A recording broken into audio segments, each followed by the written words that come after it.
In today's video, I'm going to teach you Guide with Google and Google Docs. We're going to connect Google Sheets with Google Apps Script, run the code, and approve the permissions so your automation can do its job smoothly. Start by heading to the Google Sheets website in your browser and sign in to your Google account. Once you're on the Sheets home screen, click the highlighted spreadsheet to open it. With the spreadsheet loaded, go to the top menu, Open Extensions, and choose Apps Script. This opens the script editor in a new tab, which is where we'll work. Click into the code editor and type or paste your script.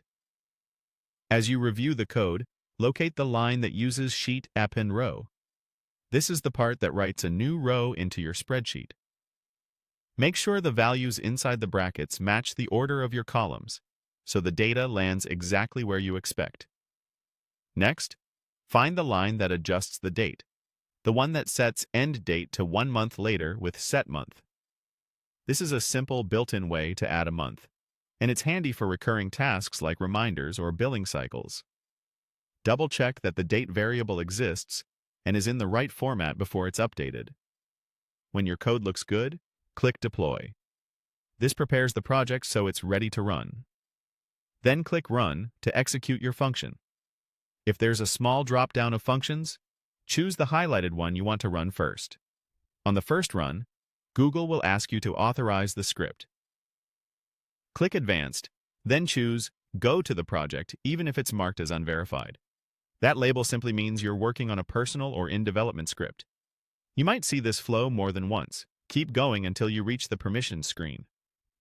Now review the access being requested. For example, you may see a calendar permission that lets the script see, edit, share, and permanently delete calendars you can access.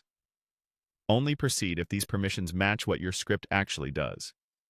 When you're comfortable, approve by clicking the highlighted confirmation buttons to grant access. After authorization completes, return to your spreadsheet and click the highlighted area to confirm the results. If a row was appended, you should see the new data appear. If your date logic ran, the end date will be 1 month ahead. If something doesn't run, ensure you're signed into the correct Google account and that the active sheet your code references matches the tab in your spreadsheet. That's it. Your sheet and app script are now working together.